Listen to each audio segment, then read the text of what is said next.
স্পেনে ১১ জন পাকিস্তানিকে গ্রেপ্তার করা হয়েছে যাদের বিরুদ্ধে তালেবান সংগঠনের সাথে সম্পৃক্ততার অভিযোগ রয়েছে। তবে শুধুমাত্র যে স্প্যানিশ পুলিশ তাদেরকে গ্রেপ্তার করেছে তা নয়, ইতালির পুলিশেরও সহযোগিতা ছিল। ইতালি এবং স্প্যানিশ পুলিশের যৌথ অভিযানে এই ১১ জন পাকিস্তানিকে বার্সেলোনা থেকে গ্রেপ্তার করা হয়েছে। এই সংবাদটি বিভিন্ন জাতীয় গণমাধ্যমে প্রকাশ করা হয়েছে, স্পেন সহ, পাকিস্তান সহ এবং আন্তর্জাতিক বিভিন্ন গণমাধ্যমে এই সংবাদটি প্রকাশ করেছে, যেখানে বলছে যে এই যে ১১ জন তারা তালেবান সংগঠনের সাথে সম্পৃক্ত। টিটিপি সংক্ষেপে এই সংগঠন তেহরিকি তালেবান পাকিস্তান, এইটা হচ্ছে এই সংগঠনের নাম, সংক্ষেপে হচ্ছে টিটিপি। এই সংগঠনের সাথে তারা গোপনে এনক্রিপ্টেড যোগাযোগ চ্যানেল, যে চ্যানেল থাকে এনক্রিপ্টেড, যেখানে মানে একজনের কথা আরেকজনের শুনবে না, এমন এনক্রিপ্টেড চ্যানেলে তারা যোগাযোগ রক্ষা করত। যেই চ্যানেলে যোগাযোগ রক্ষা করে তারা বিভিন্ন ধরনের হত্যা, তারপরে হচ্ছে বিভিন্ন ধরনের শিরোচ্ছেদ এবং সহিংস যত ধরনের কর্মকাণ্ড আছে, এই সমস্ত কর্মকাণ্ডে তারা অন্যকেও উৎসাহিত করত এবং নিজেরাও সেটা পরিচালনা করত।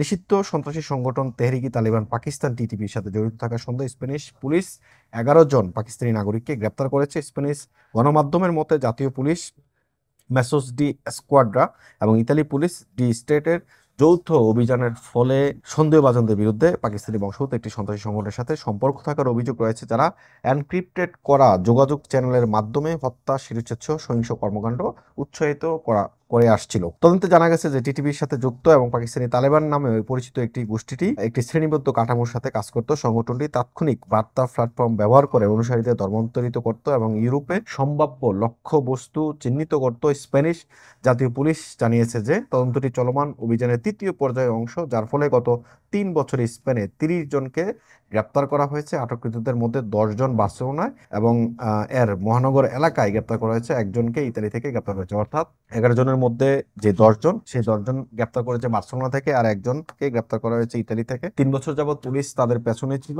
এবং গত ৩ বছরে এই সংগঠনের ৩০ জনকে আসলে মূলত গ্রেপ্তার করা হয়েছে। গণমাধ্যমের প্রতিবেদনে আরো বলা হয়েছে যে যোগাযোগের একটি মাধ্যম একচেটিয়াভাবে নারীদের দ্বারা পরিচালিত, তারা কেবল ধর্মান্তকরণীকে উৎসাহিত করেনি বরং সম্ভাব্য শিকার নির্বাচনেও সক্রিয় ভূমিকা রেখেছে। আটককৃতদের বিরুদ্ধে সন্ত্রাসবাদকে মহিমান্বিত করা, সমর্থন করা, অর্থায়ন করা এবং উস্কানি দেওয়ার অভিযোগ রয়েছে। কর্তৃপক্ষ বলছে যে এই অভিযান স্পেনের গোপন চরমপন্থী কোষের উপস্থিতিকে তুলে ধরে, যারা গোপনে উগ্র মতাদর্শ ছড়িয়ে দেওয়া এবং দেশের সীমানার বাইরে সন্ত্রাসকে উস্কে দেওয়ার জন্য কাজ করছে। নিরাপত্তা বাহিনী সংগঠনটির সাথে যুক্ত অবশিষ্ট যে কোনো নেটওয়ার্ক ভেঙে ফেলা তাদের জন্য প্রচেষ্টা অব্যাহত রয়েছে। অর্থাৎ এই সংগঠনের মাত্র ১১ জনকে ধরছে, তার মানে এই সংগঠনে আরো লোক থাকতে পারে, যার জন্য নিরাপত্তা সংস্থা বা নিরাপত্তা বাহিনীরা মনে করছে যে এই সংগঠনে আরো যারা আছে তাদেরকেও গ্রেপ্তার করবে এবং সেই প্রক্রিয়াটা অব্যাহত রয়েছে। তার আগে বলে রাখি, আপনারা দেখবেন যারা ইউরোপে থাকেন, ইউরোপে দেখবেন বিভিন্ন দেশে যত অপকর্ম কুকর্ম আছে এগুলো কিন্তু পাকিস্তানিদের দ্বারা সংগঠিত হয়। তারপরে মধ্যপ্রাচ্যে যান, দেখেন হজ করতে যায় ওইখানে ভিক্ষা করে। অবশেষে কিন্তু এই যে পাকিস্তানিদেরকে নিষিদ্ধ সৌদি আরব, যারা হজ করতে যায় ওইখানে গিয়ে ভিক্ষা করে। পাকিস্তানিদের কুকর্ম যদি আমি বলি তাহলে কিন্তু শেষ হবে না। তারা প্রতিনিয়ত তারা ধরাও খায় এবং এই কাজের সাথে যুক্ত থাকে।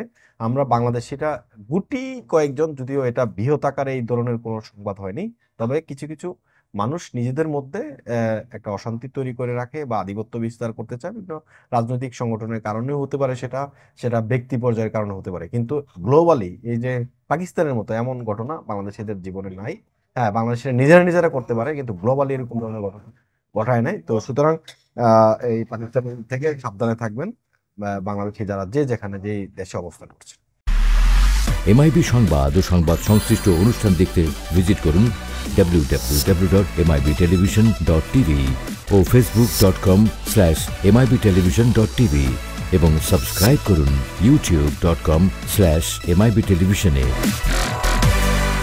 এমআইবি টেলিভিশন, সত্য খবর, সঠিক খবর।